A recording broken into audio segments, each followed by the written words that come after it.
said, really making a move on closing ground between him and Borderline. This is also an A boat. As you can see, this Seahawk hull is really taking the rough water a little better than some of our smaller boats.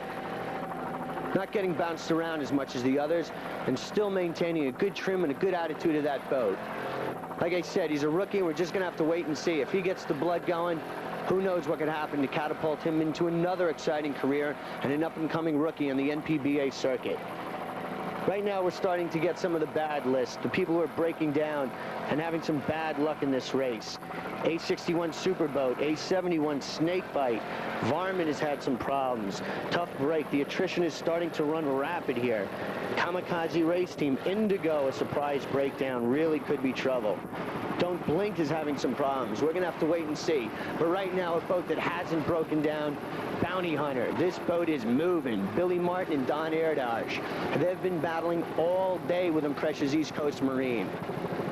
These guys bring the cigarette. They drove the boat down literally in the water from Jersey. Just leave it at the dock, go to the driver's meeting, come out, and we're racing. How about this for a performance? This boat has to be tuned well, really running strong, and has the muscle and the motors to go the distance. Plus, he can't break because he's got to get the boat back to Jersey, you mentioned earlier. They're out for a good run here in Freeport. This is their kind of water. This 35 hull is built for this stuff. Motors seem real fine. The attitude of the boat looks good to me from this vantage point, and they're running a strong 74 miles per hour. They're really making some moves here, looking real good.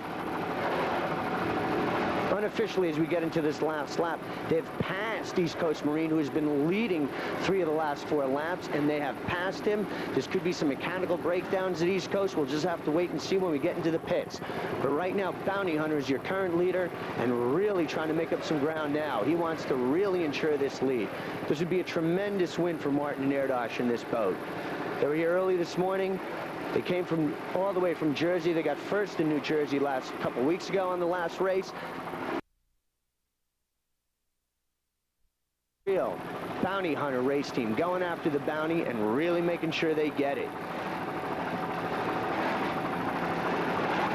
And they're still in contention with the points as we move into our last race. These guys really want to stay tough for the last race, the first this week. If it holds up, they will really be in the point standings and maybe knocking on the door of instant air freight. Time will have to tell. Erdosh with his United Van Lines, a lot of experience. Martin, also a good driver. These two have merged their talents to put together this boat right now. And as you can see, it's cooking. Looking real calm. This hull is built for this kind of chop out here. Cigarette, what can you say? A proven name for year after year. Very dependable, very strong. And there's nothing like that hull in its kind of water. And if it gets it, it is a tough opponent to run against. Some of these cats might be finding that out, but we're just going to have to wait to see as we draw to the exciting conclusion of the Scorpion 100 in Freeport, New York. We're going to be staying running with our leader right now, Bounty Hunter. Stay on this race boat, E51. Other boats still running. Phantom with Carl Berry and Michael Lessie is still in there. Jesse James running. Frenzy's Hotshot having some problems. There you have it. There is the East Coast Marine. No, from who's my spotter pointing out there? Excuse me there. That was Doug Carmen's Victory Cat on the outside. Being in the back seat here looking at the helicopter gets difficult at times. I was caught up in the excitement following Bounty Hunter. But they go by Carmen's Victory Race Team on the outside and really stay running strong. Well in excess of the 75-mile-per-hour plateau and looking smooth. Speaking of Alessi's Phantom, here it is. Mike Alessi and Carl Berry down from Massachusetts in their cat. Merck Outboards, Phantom Race Team, D7. A real fine-looking boat. These guys are starting to get it better and better and get stronger and stronger as the race circuit goes on.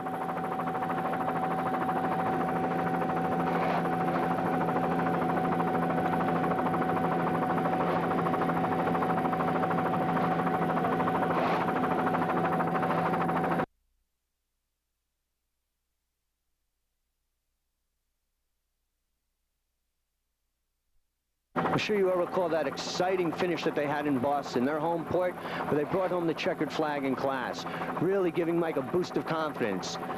Carl's been around the sport for many years, wins awards, sportsmanship, competition, had some great boats. You all remember his good boat, Michelob Light, that he brings to the races as a flagship, and just Top Cat, his orange hull, another mean-looking race boat. But this year he's lent his time and talents to Phantom Race Team and really trying to make them a competitor on this circuit. D-class is tight, many points still up for grabs. As you see right now, Alessi needs a good finish right here. He's at a first and a few thirds, putting him over the 1,000-point total. But Tony Averso's centerfold, especially with a good run today, is right on his heels with 900. And Wayne Vincent triple threat is also looking good. So we're just gonna have to wait and see. But Alessi must have a good finish here. This boat, bordering on high 60s, low 70s right now, still looking good and running strong. Consistency would have to be described this picture the best. Just consistent overall performance. Nothing too crazy. Almost a conservative approach to the race today, but they're hanging in there. As I said before, many boats have dropped out. We still have over 20, but almost 50% of our boats have already dropped out of the race. I've mentioned some boats before. We believe Courageous Cat is out, Challenge is out, Double Vision, I believe I mentioned earlier, the Philippone Brothers is out. Phantom's still running, as you can see right now. Firefox, you saw that terrible stuff of DeCarlo. Breakaway had his troubles, but still out there. Midnight Sun a problem, but they're still running these boats. As I said, Carl Burry, always a conservative driver, but consistent, I would have to say.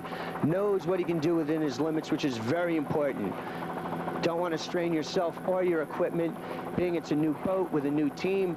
I think they're going to finish out the campaign really getting used to everything, fine-tune it, and come out barking strong. However, they can still place with a good finish in New Rochelle, and a finish here could give them a third place if they can climb the ladder in class. D, very competitive racing this year. But basically, their attitude is confident, boat looks good. Just that Chris Cat with those Merc outboards, just propelling itself right along. Well in excess of 60 miles an hour. High 60s, I would have to say, right here. With that performance in Boston, they know they can do it. Once you get a win under your belt, you feel confident every time you go out in that water.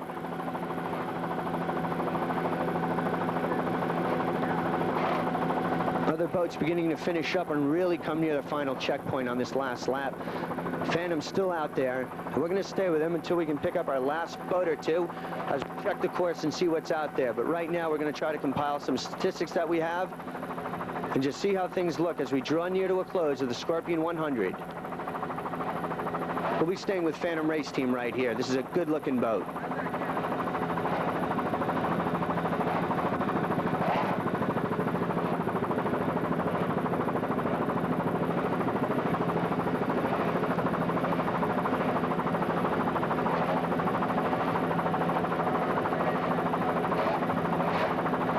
These guys are really enjoying their racing right here. Not too many problems, just moving right along. And now we're here on Ron Barrett and Rich Bartell's centerfold. These guys are in second place tonight right now and really running hard against HMS Dia-1. Well, that's about going to do it.